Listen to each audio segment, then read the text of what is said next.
सो मैं मेरे ख्याल से सब जानते तो हैं ही हैं। लास्ट टाइम भी हम नहीं कराया था, doctor Rizwan Akhtar FCPS pulmonology. ठीक।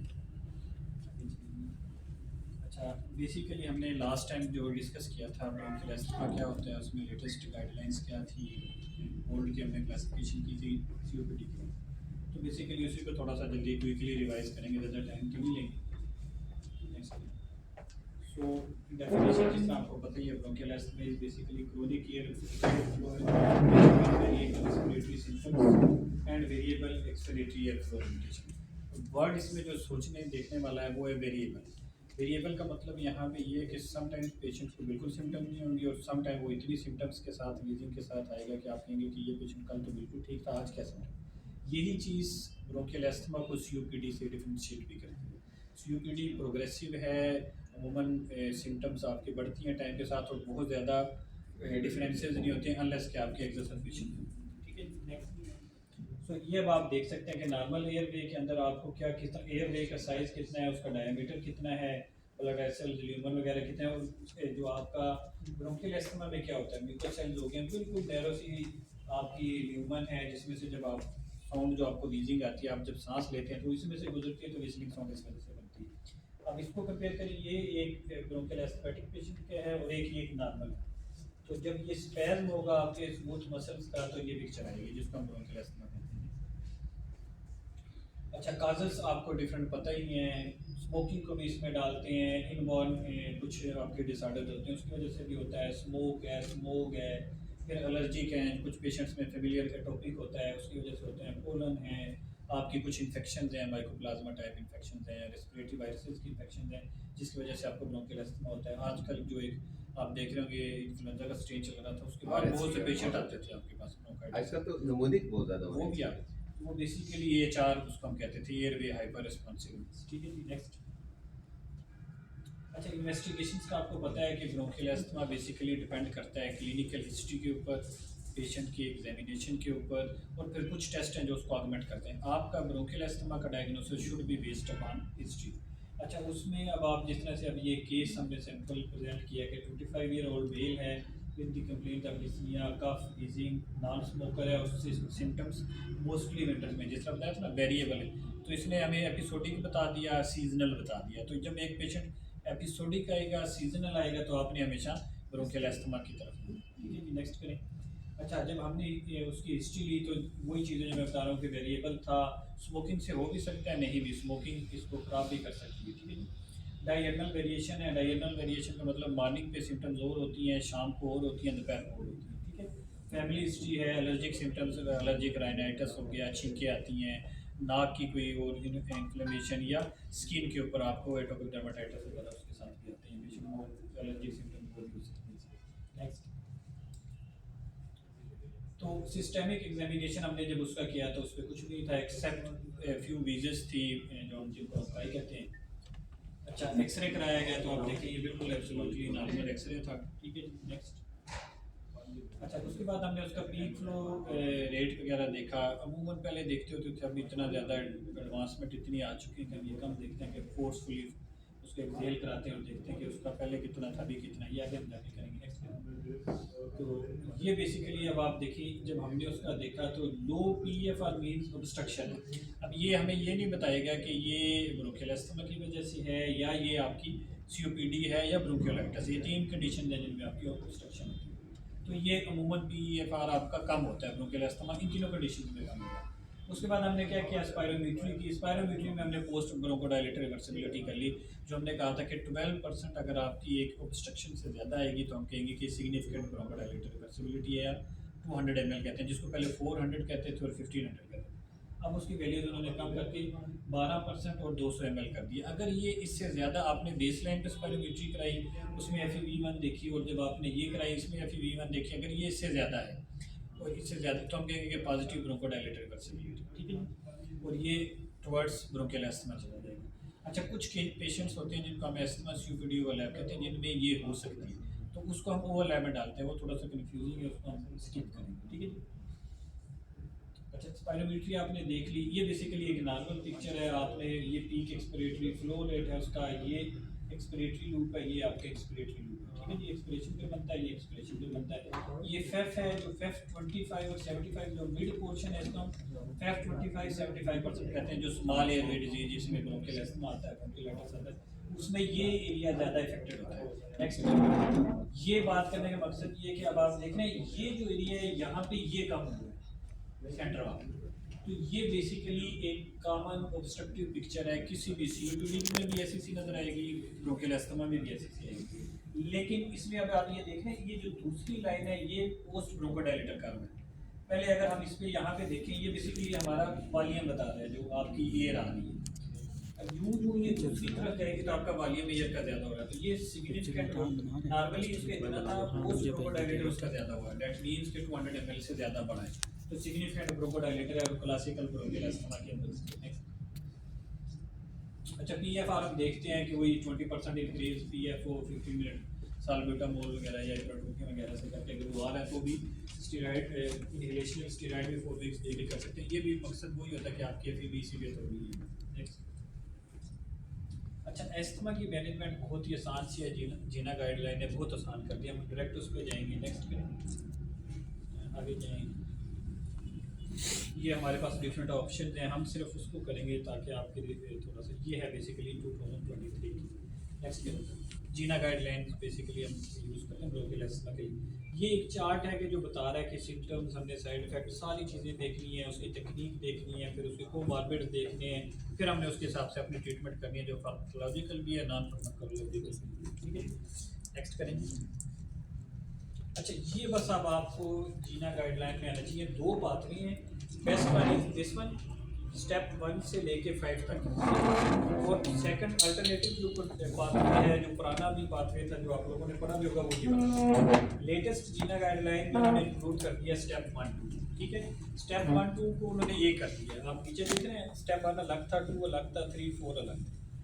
यहाँ पे स्टेप 1 को उन्होंने क्या कर दिया, अलग कर दिया। क्या चेंज आया है, उन्होंने कहा है कि जी आपने as needed low dose ICS plus formoterol देना। ये पहले नहीं था, पहले आप क्या करते थे, या वेंटोलिन एसओएस 1 में करते थे और सेकंड में जाके आप इनहेल कार्टिकोस्टेरॉइड देते थे, जो उस वक्त डीटीपी बैक्लोमिथासोन हाइपरकोनिनेट वगैरह भी देते थे। ठीक है, अभी उन्होंने आईसीएस को रखा है, उन्होंने क्या आपकी चॉइस है, आप बैक्लो पे जाएँ, आप यूडेसोनाइड पे जाएँ, ये आपकी चॉइस है। साथ उन्होंने फार्मेट्रोल कर दिया। ये बेसिकली 2 थ्योरीज थी, एक स्मार्ट और एक मार्ट। इसका मतलब है single maintenance and reliever therapy या maintenance and single reliever therapy, दोनों यूज़ की गई थी बेसिकली इस फार्मूले के ऊपर, और ये आपके पास डिफरेंट नेम से भी अभी अवेलेबल है। इसका फ़ायदा ये है कि इसके साथ आपने वेंटोलिन वगैरह देने की ज़रूरत, आपको साल्ब्यूटामोल देने की ज़रूरत नहीं है। फार्मेट्रोल की खसूसियात में से एक, प्रॉपर्टीज़ में से ये कि शॉर्ट एक्टिंग भी है और लॉन्ग एक्टिंग। तो आप अगर इसको एसओएस भी यूज़ कर सकते हैं और लॉन्ग एक्टिंग के लिए भी आप यूज़ कर सकते हैं, साथ आपका इनहेल्ड बीच में कार्टिकोस्टेरॉइड भी होगा। स्टेप 3 पे जाके अगर आपने देखा सिम्टम्स 4 to 5 डेज पे उसकी आ रही हैं तो हमने इस पे रहना है, अगर उससे ज़्यादा आ रही है तो हम डायरेक्ट स्टेप 3 पे जाएंगे। स्टेप 3 क्या कहता है कि लो डोज लेना है, मेंटेनेंस यही, इसकी लो डोज स्टार्ट कर लेनी है। इसकी अब डिफरेंट है, 200 है, हम वो आगे जाके करेंगे, कभी टाइम मिला, वैसे इसमें नहीं है वो आज। और स्टेप 4 में उसी डोज को आपने बढ़ा देना, मीडियम डोज पे जाना है। स्टेप 5 में आप लामा ऐड ऑन कर सकते हैं। बाकी फिनोटाइपिकली हम देखते हैं इसके डिफरेंट फिनोटाइप्स होती है, कोई रेजिस्टेंट है या कौन सी है। फिर हमारे पास जो सबसे नई चीज़ें ना, नीचे एंटी आईजी ओमलिजुमैब के नाम से पाकिस्तान में अवेलेबल है, बाकी पाकिस्तान में अभी अवेलेबल नहीं है, जिसमें लेब्रिक्सुमैब है, ये इम्यूनो आपके जो मॉड्यूलेटर्स हैं जितने भी ग्लोबुलिन्स हैं, ये वो, ठीक है जी। शॉर्ट एक्टिंग तो है बट मीडियम एक्टिंग भी है जी। शॉर्ट एक्टिंग से मुराद ये है कि ये विद इन 20-30 मिनट में इसका, क्योंकि अगर कोई एक्यूट अटैक है तो आप इसको यूज़ करें। हाँ, अदरवाइज तो फिर वो एक ही रिसेप्टर होता है ना। नहीं, ये शॉर्ट एक्टिंग का मकसद ये है कि वेंटोलिन की तरह इमीडिएट असर आता है, तो आपको। अच्छा, ये पुराना है मेरे ख्याल, आप सिर्फ इसी को याद रखें, ये आसान भी है थोड़ा सा, और ये प्रेफरेबल है जो अभी लेटेस्ट है। ये वो पुराना है जी। अगर स्टेप 1 है तो आपने एक तो ये रिलीवर यूज़ करना है जिसमें वेंटोलिन साल्ब्यूटामोल वगैरह है, साथ आप आईसीएस भी ले सकते हैं। लो डोज है, फिर लो टू मीडियम डोज है, मीडियम टू हाई डोज है, और फिर आगे एड ऑन। तो आप इसको कंफ्यूज ना करें, सिर्फ ये याद रखें कि स्टेरॉइड है, लो डोज है, मीडियम डोज है, और फिर आगे हाई डोज है, और स्टेरॉइड की वजह से। नेक्स्ट, ये जीना है जो मरीज लेटेस्ट है। नॉन फार्माकोलॉजिकल इंटरवेंशन तो हमने डिफरेंट बताई हैं कि अगर आप किसी से एलर्जी के उससे बचें, मास्क पहने। कुछ ऑक्यूपेशन ऐसे होते हैं जिनके अंदर आपको अस्थमा की सिम्टम्स आती हैं, ऑक्यूपेशनल अस्थमा कहते हैं उसको, अवॉइड किया जाए या अपना पर्सनल प्रोटेक्टिव इक्विपमेंट है वो करना चाहिए उसके लिए, ठीक है जी। बाकी अगर ओबीस हैं वेट रिडक्शन करें, स्ट्रेसेस कम करें, वो मार्बिड कोई और ओबेसिटी के साथ बड़ा रेजिस्टेंस आपको ब्रोंकियल आता है उसको ट्रीट करें, ठीक है जी। नेक्स्ट करें। अच्छा ये अब हमारे पास अवेलेबल है जी वेटी कार्ड जो मैं कह रहा था फार्बिट्रोल के साथ और ब्यूडेसोनाइड के साथ है जो अवेलेबल के साथ 6/200 और 12/400 की डोज। नेक्स्ट। अच्छा ये तो हम इसे कहते हैं डीपीआई ड्राई पाउडर इनहेलर्स। अब मीटर डोज इनहेलर्स में हमारे पास इंस्पिरोल साल्बिटामोल के नाम से साल्मोन बेसिकली साल्ब्यूटामोल और बेक्लोमिथाजोल के साथ, ठीक है जी। Very good. ये अब जब ये अभी करंट हमारे जितने भी प्रैक्टिस है वो बेसिकली ये कि इनहेलर तकनीक अच्छी होनी चाहिए और इनहेलर तकनीक में जो सबसे अच्छी चीज़ है ना वो है आपका स्पेसर। आप लोग निकल बैक लाइफ के नाम से स्पेसर के साथ जब ये मीटर डोज इनहेलर देना तो इसे देंगे आपका पेशेंट को बहुत बेनिफिट। पहले तो कहते थे ना पीडियाट्रिशियन अच्छा जो पीडियाट्रिक ग्रुप है अच्छा, उसमें और ओल्ड एज में आपको देना चाहिए, ठीक है। चलो ठीक है, कल मौका देके कब तक ये उसकी तकनीक है, ये फिर आगे चलें। अच्छा दूसरा था कि सीओपीडी क्या होता है, ठीक है। अभी हमने जिस तरह डिस्कस किया कि ब्रोंकियल अस्थमा है साथ सीओपीडी। सीओपीडी में जो गाइडलाइंस फॉलो करते हैं वो गोल्ड गाइडलाइंस है, ठीक है। ये तो अभी थोड़ी सी अभी पुरानी नहीं है, 2022 में है, 23 है, अभी 4 भी आ गई, लेकिन उसमें बहुत ज़्यादा चेंजेस नहीं है, ऑलमोस्ट यही हैं जो अभी हैं। कुछ डेफिनेशन उन्होंने ऐड ऑन कर दी हैं, कुछ नई चीज़ें प्री सीओपीडी है और इस तरह की चीज़ें ऐड ऑन, ठीक है।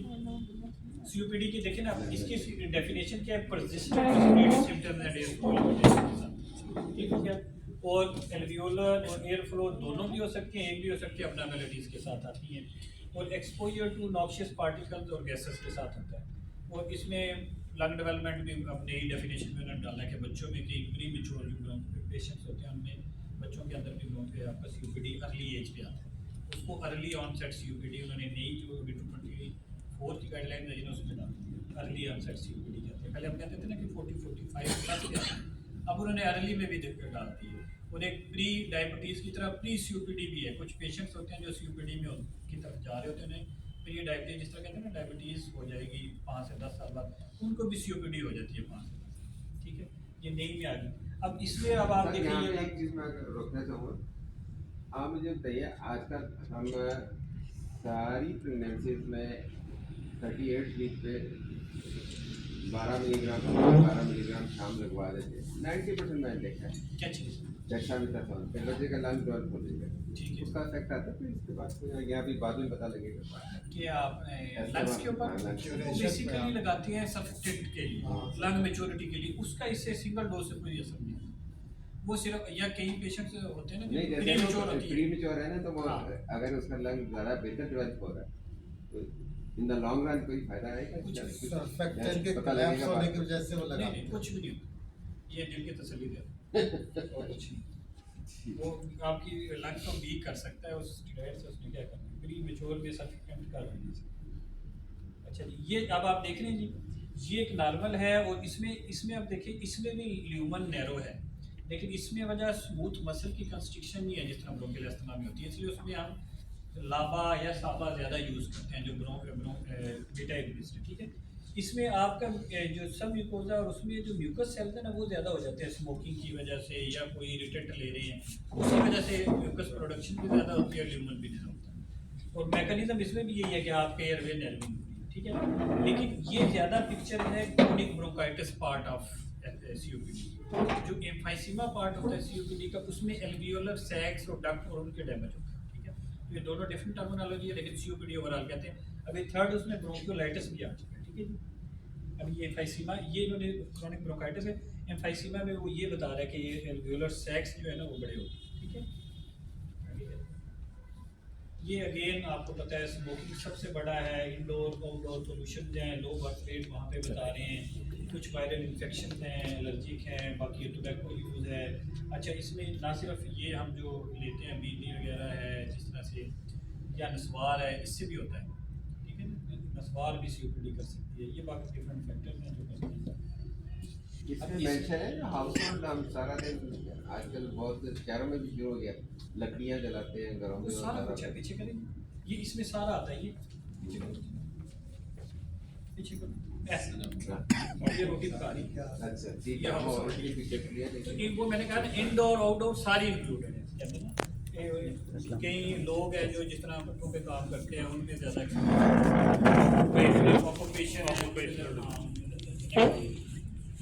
अच्छा अब ये इसमें बेसिकली जो गोल्ड का सारा जो निचोड़ है ना वो इस पिक्चर के अंदर है। पहले A B C D था, इससे पहले जो हम करते थे, अभी उन्होंने कर दिया A B E और एक गोल्ड की क्लासिफिकेशन आगे कर दी है। ग्रुप ए बेसिकली अब किस तरह बनाते हैं जी, ग्रुप ये यहाँ पे आपने लेनी है एक्सरबेशन उसकी कितनी हुई, 2 से ज़्यादा है, मॉडरेट या सीवियर है 1 जिसकी वजह से हॉस्पिटलाइजेशन हुई, वो ऊपर आएगा 0 या 1 तो मॉडरेट है और कोई हॉस्पिटल एडमिनिस्ट्रेशन एडिशन नहीं था वो नीचे है। ठीक है, यहाँ पे MMRC 0 to 4 आप लोगों ने पढ़ा होगा कि जी रेस्ट पे है, बाइंड एक्सर्शन पे है, मॉडरेट से, ये बेसिकली वो मॉडिफाइड मेडिकल रिसर्च काउंसिल की डिजीनियस है। ठीक है, अगर वो 0 to 1 है और कैट स्कोर होता है कफ असेसमेंट स्कोर के तौर पर से करते हैं, वो एक उसका 8 क्वेश्चन है वो आप पूछते हैं, अगर उसका स्कोर टोटल 8 से 10 से कम है तो ये यहाँ पे आएगा, MMRC 2 से ज़्यादा है, कैट 10 से ज़्यादा है, वो स्कोर अगर ज़्यादा होगा तो ये हो जाएगा। इन दोनों को जब आप ये पेशेंट से पूछेंगे हिस्ट्री लेंगे तो वो फिर फॉल करेंगे ग्रुप A B या E। ठीक है जी, ग्रुप ए में उन्होंने क्या ब्रोकोडाइलेटर कोई भी दे दी, बेशक आपके पास कोई साबा है, कोई लाबा है, कोई लामा है, कोई सामा है, कोई भी ब्रोकोडाइलेटर आप ग्रुप ए में दे सकते हैं रेगुलरली जब उसकी सिम्टम्स होंगी।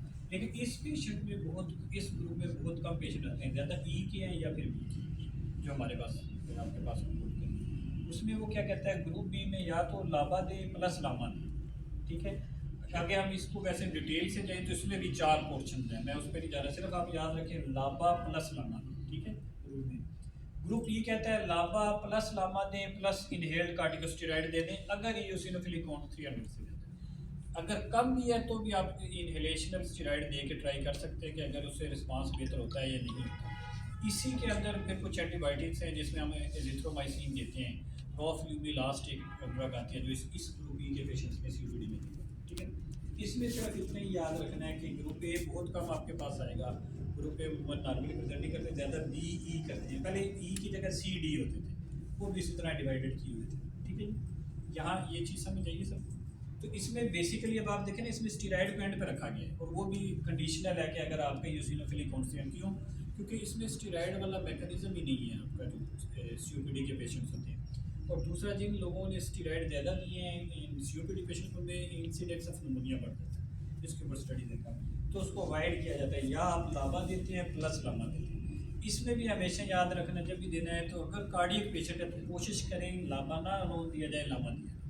अगर लामा से रिस्पॉन्स नहीं करता फिर लामा दें लेकिन उसमें स्टीराइड ज़रूर दें, इसलिए क्योंकि ये रेड बॉक्स साइन के ऊपर आता है स्पलोन लामा कोई भी कार्डियक पेशेंट से, तो ये एरिथमिया करने की वजह कर सकता है, आप एरिथमिया हो सकते हैं। तो उसमें नॉर्मली प्रैक्टिस ये है कि आप लामा के साथ या पहले लामा ट्राई करें, लामा से बड़ा अच्छा रिस्पॉन्स आता है इन पेशेंट्स। अगर लामा से नहीं आ रहा आपने एड ऑन करना है लामा प्लस स्टीराइड। ठीक है, नेक्स्ट।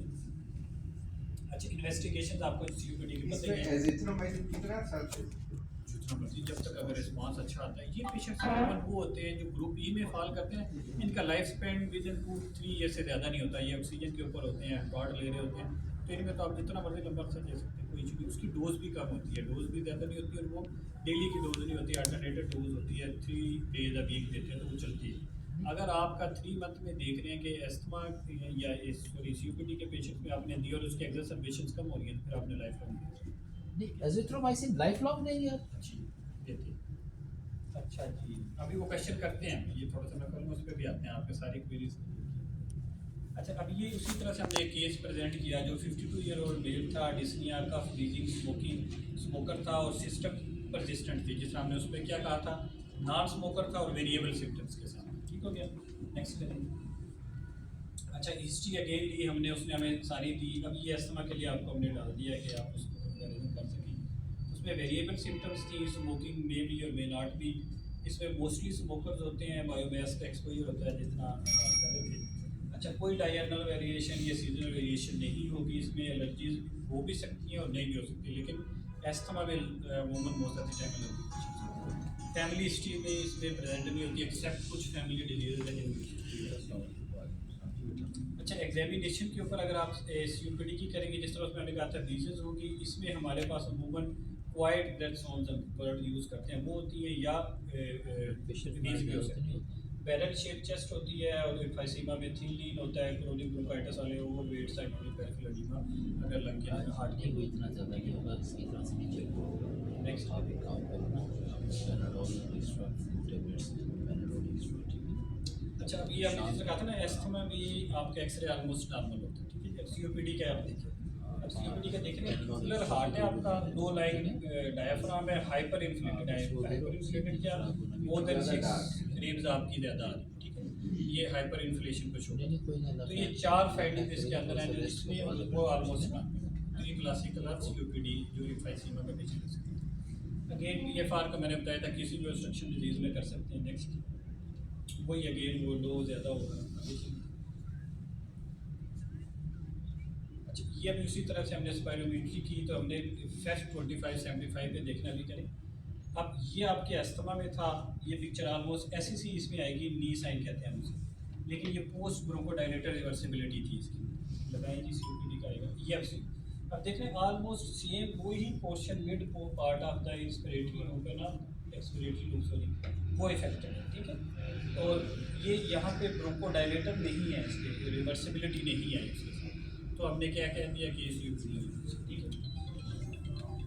अगेन वही 50 और वो देखेंगे, वो जो एस्थमा में 4 चीज़ें चेक की है इसमें वो सारी नेगेटिव होती। अच्छा, इसमें हमने एक गोल्ड 22 थी, ठीक है। अभी वैसे 24 आ गया, लेकिन बहुत ज़्यादा चेंजेस नहीं है। ये वही साइड इफेक्ट्स हैं जी कि आप टैबलेट्स लें, सिरप लें, और कॉम्प्लीमेंट्री सिरप वगैरह देते हैं, उसमें कार्डियक दूसरे साइड इफेक्ट्स हैं, उसको रिकमेंडेशन नहीं है। किसी गाइडलाइन में ओरल जो आपकी मेडिसिन वगैरह है वो ठीक है सर, बस थर्ड फ्लोर पे आ कुछ जाइए। लिमिटेशंस हैं, लेकिन कुछ पेशेंट्स में आपने देना होता है, एक्यूट इवेंट्स में भी दे सकते हैं, लेकिन लॉन्ग टर्म नहीं है, ये शॉर्ट। जी अस्सलाम वालेकुम सर। ठीक है, ये वही जी, mild, third moderate, floor. severe, very severe, ये भी आपने गोल्ड क्लासिफिकेशन, अच्छा। 80% से अगर ज़्यादा है तो mild है, ठीक है। 50-80 है तो आपकी गोल्ड 2 है, गोल्ड 3 में अच्छा, 30-50 चलें। रहते हैं 30, या एल्टॉट के ऊपर है, पॉलीसाइथीन में है तो गोल्ड 4, ठीक है। आप ठीक, बताएं। कोई अल्टरनेटिव सर देख लें, कोई दूसरा रोड देख लॉन्ग टर्म लें, कोई दूसरा रोड देख लें। कैसे दें, मतलब वीकली आप कह रहे हैं ठीक, चलो ठीक हो, तो ये हर पेशेंट में नहीं ठीक हो गया सर, ओके ओके ओके। इसकी कुछ गाइडलाइन है, जिस तरह हमारी गाइडलाइन है ना, एक तो ग्रुप ई में दी जाएगी, अमूमन जो नॉन स्मोकर्स होते हैं उनमें दी जाती है, स्मोकर्स में इसका रोल कम आ जाता है। तीसरा, जिनके रिपीटेड एक्सरसाइजेशन और एडमिशन हो रहे होते हैं, डोज क्या होती है 250 मिलीग्राम ओडी देनी है आपने, अल्टरनेटली संडे सैटरडे आपका ऑफ, तो थ्राइस वीकली चलेगी। फिर आपने इसके ऊपर 3 मंथ में उसको सेस करना है स्पायरोमीट्री के साथ, एक्सरे के साथ, कि उसमें डिजीज प्रोग्रेशन तो नहीं ज़्यादा हुई, सिम्टम्स कैसी रही, कैट स्कोर उसका कैसा रहा। अगर तो आप देखते हैं तो इम्प्रूवमेंट पे आ रहा है तो फिर आप इसको कंटिन्यू करते हैं। अगर आप देखते हैं कि ये रिस्पॉन्स नहीं कर रहा, फिर आप उसको डिसकंटिन्यू करते हैं। इसका क्या मोड ऑफ एक्शन क्या है, मतलब ये basically azithromycin is इम्यूनोमॉड्यूलेटर, anti inflammatory. इसकी 2 से 3 चीज़ें, वो तो हम क्लैरिथ्रोमाइसिन के बारे में कहते होते थे ना कि वो भी है, प्रोटोटाइप क्लैरिथ्रोमाइसिन भी है, लेकिन उसको ना उसके साथ हार्ट के इशू ज़्यादा थे, लॉन्ग क्यूटी ज़्यादा था, इसके साथ कम है। इसके साथ नेफ्रो के चांसेस ज़्यादा होते हैं सर। नहीं, नेफ्रो के नहीं है इसके साथ, यही वो मजे की बात है। नेफ्रोटॉक्सिक है वैसे, नहीं, ये लीवर क्रेटिनिन पे फर्क पड़ता है इसका ना। ये बेसिकली हेपेटोटॉक्सिक है और ये लीवर को ज़्यादा डैमेज करती है। नेफ्रो में से तो इसकी मेटाबॉलिज्म ही नहीं है, ये तो लीवर से मेटाबोलाइज होती है। नेफ्रो तो सेफ होती है, जितने भी AKI CKD के पेशेंट्स हैं उसमें आप फुल डोज दे सकते हैं। प्रोफाइलैक्टिक या इम्यूनोमॉड्यूलेटर को कोई डिजीज प्रोग्रेशन को भी तो रोकने का प्रोग्रेशन को नहीं रोकती, स्लो करती है। प्रोग्रेशन रोकने का एक ही तरीका प्रिवेंशन पे रखें। प्रिवेंशन पे रखें, अर्ली ट्रीटमेंट करें, अर्ली एक डायग्नोसिस, दफा हो गया, मेन ट्रीटमेंट को स्टिक करें। ये तो मैंने बताया ना, ये एड ऑन थेरेपी है। इम्यूनोमॉड्यूलेटर में बाकी जो हम इस्तेमाल करते होते हैं, मकसद ये कि वो जो क्या कहलाते हैं, जो मास सेल स्टेबलाइजर और ये चीज़ें वो हम साथ देते रहेंगे। मास सेल स्टेबलाइजर से COPD में कोई रोल नहीं है। आपने देखा गाइडलाइन में मैंने कहीं भी उसको डिस्कस नहीं किया, सही है। क्योंकि वो आप एस्थमा और उसमें करते हैं, उसमें भी हम पीछे जा रहे हैं, उसमें भी उसको एंटी ल्यूकोट्रिन्स जो होती हैं उसका भी कोई रोल नहीं वो है। भी मिनिमम COPD में नहीं, उसमें आप ब्रोंकियल एस्थमा में उसको दे सकते हैं, ठीक है। लेकिन मैंने आपको बताया था ना, एक डिजीज ऐसी होती है जिसमें दोनों पिक्चर आ रही होती है, उसमें आपकी ब्रोंकोडाइलेशन भी मिलेगी, पेशेंट की एज भी लेट एज ऑनसेट होगा, पेशेंट की सिम्टम्स में वेरिएबिलिटी भी नहीं मिलेगी, परसिस्टेंट भी होंगी। उसको हम क्या देते हैं एस्थमा सीओपीडी ओवरलैप। पहले एस्थमा सीओपीडी ओवरलैप सिंड्रोम कहते थे, अभी उन्होंने एक वो कर दिया एस्थमा सीओपीडी ओवरलैप कहते हैं, ठीक है। उसमें फिर इन चीज़ों का रोल है, अगर आप फिनोटाइपिकली वो फिनोटाइपिकली हम देखते हैं उसमें फिर और पैरामीटर। चेस्ट एक्सरे में कोई है ब्रोंकियल अस्थमा प्योर और सीओपीडी को डिफरेंशिएट करना? वो अभी मैंने बताया, वो आपको दिखाया भी था। Emphysema- एस्थमा में नॉर्मल होगा, Emphysema- अनलेस के आपका कोई हाँ। ट्यूबुलर हार्ट नहीं होगा। एम्फिसिमा की चांसेस एम्फिसिमेटस जो है उससे changes आ जाती हैं। इसमें ऑस्कल्टेशन में कोई हम इसको डिफरेंशिएट करते ऑस्कल्टेशन में सीओपीडी में जो क्लासिकल कहा जाता है वो है क्वाइट ब्रेथ साउंड होती है। क्वाइट ब्रेथ साउंड क्या है कि आपको बड़ी कान लगा के सुनना पड़ता है। एक नॉर्मल वेसिकुलर ब्रीदिंग होती है ना, वो भी होगी वेसिकुलर, लेकिन बहुत ही क्वाइट होगी, हल्की सी आ रही होगी, बड़ी आपको जोर लगा, ये क्लासिकल है सीओपीडी में। लेकिन वीजिस भी पेशेंट्स में आ सकती है, आपके कई पेशेंट्स होते हैं जिनमें ब्रोंकियोलाइटिस ज़्यादा पहुँचना है, वीजिस उसमें भी आ सकती हैं।